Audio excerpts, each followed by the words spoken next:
Hello everyone! In this hopefully short video, I would like to show you how to make out of an LLM an interface into your analytical data. And yes, this is another MCP example. However, I hope it will be quite a practical one. So it all starts with real-time data which flows through my Apache Kafka topic. Really exciting stuff. And I'm being sarcastic here. So all the orders, I know it's boring, but it's quite representative. So we have a lot of data on which we can ask a lot of questions to a cloud desktop, as an example, because we can connect MCP to the cloud desktop. So here we are asking about total number of orders from the database in Trino. While it's doing that, so in short, here I bring the data from Apache Kafka into Iceberg table format. Then use Trino to query the data from Iceberg and then use MCP to connect to the Trino query engine to get that data. While I was explaining that, our LLM figured out that there is a table, sample data orders, with the 76,000 orders. This is the same table which I was showing to you over here. So in short, it first lists the catalogs, then it finds the schemas, it found the tables, ran into some problems. So it failed some queries but didn't give up. We appreciate that. And try a different approach to explore the schemas. Probably the same stuff I would do. I would run into an error and then I will try a different type of requests. But eventually it actually got the proper schema, that's what I had.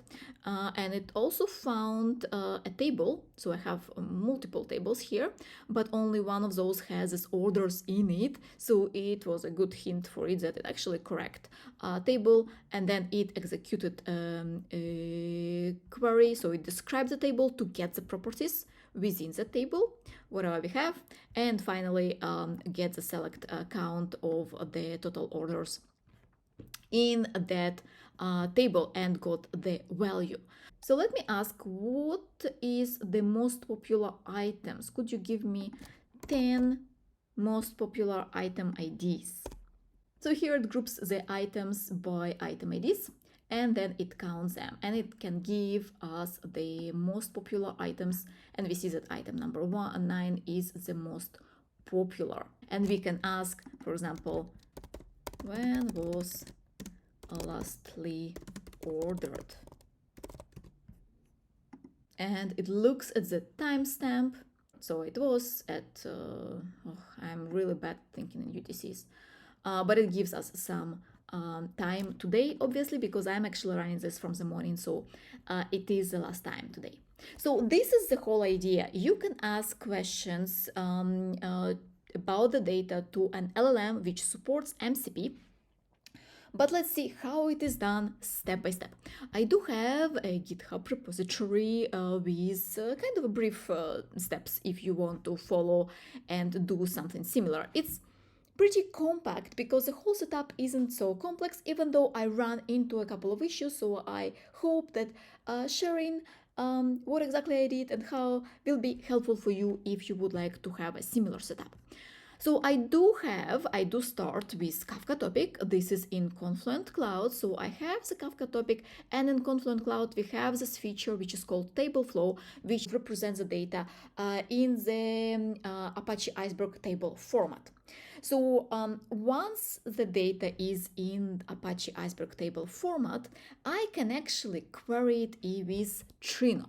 For the Trino, you might have it in the cloud or in other form. I actually have it locally right now running on my machine. I use the Docker image which you can get from the Docker Hub.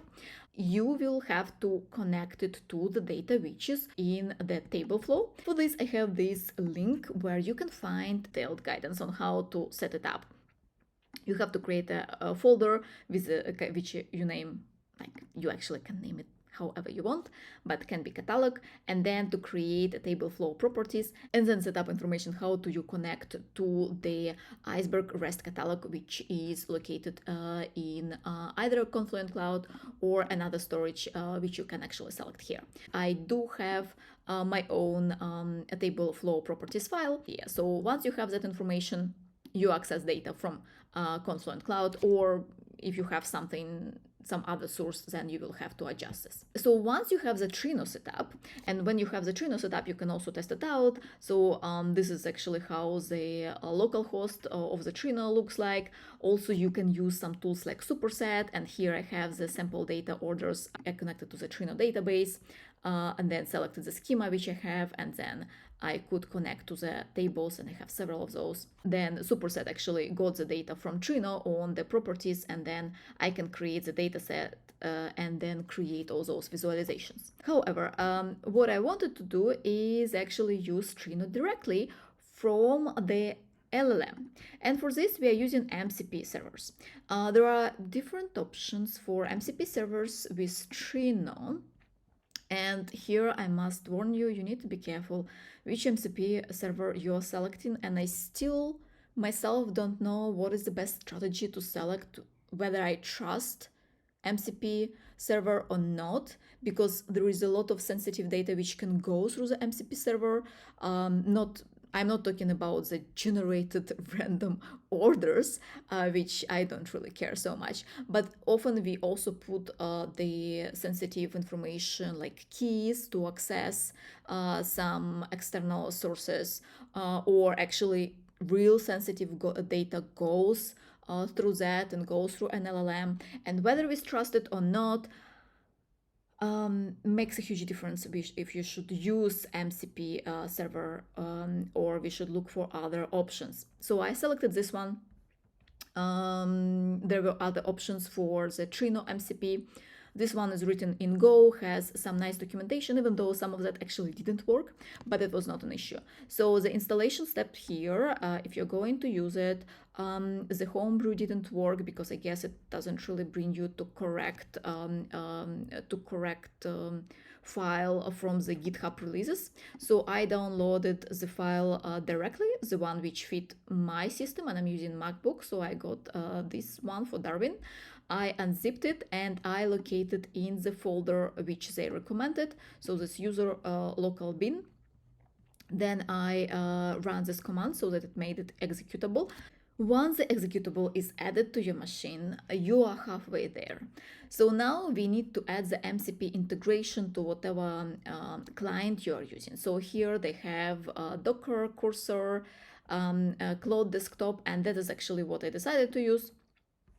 And here they have an example of how exactly to add it. So let me show you my Cloud. So if I go to settings, and here I go to developer, I already have the MCP Trino, but you will not have at first MCP Trino, you might be having other MCPs, but when you edit the config, it will bring you to this Cloud Desktop config JSON file, where you have the JSON object with a variety of MCPs you can add.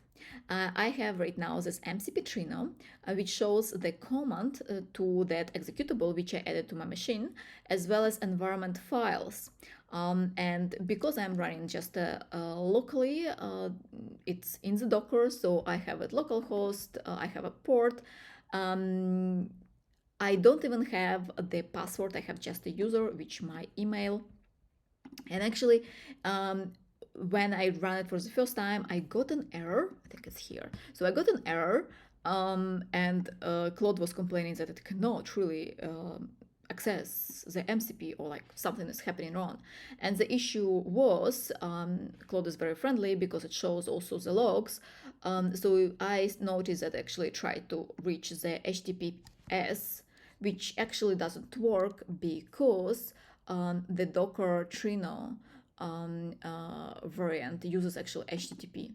So I added Trino schema HTTP and the error was gone. Actually, I had another error. I mentioned it here. So my MacBook is pretty smart. And obviously doesn't want to execute some random executable files, which I pointed to, which is actually a good thing to do. However, sometimes you have to overwrite it. So you might be running also in an issue. Apple could not verify your MCP if it's free of malware that may harm your Mac or compromise your privacy. Very, very valid concern, which we override through system settings. So you can go and actually say that it's fine, we can execute that, even though it might harm all my system. And anyway, I hope it doesn't. So all in all, in this way, either you or the users of your system can actually use a chatbot interface to ask questions of the analytical data you have. It can be that those users are not good at SQL queries or don't want to use some other systems but want just to rely on a chatbot to get the latest information according to what is happening with your data. And I believe that was useful. With that, thank you so much for watching.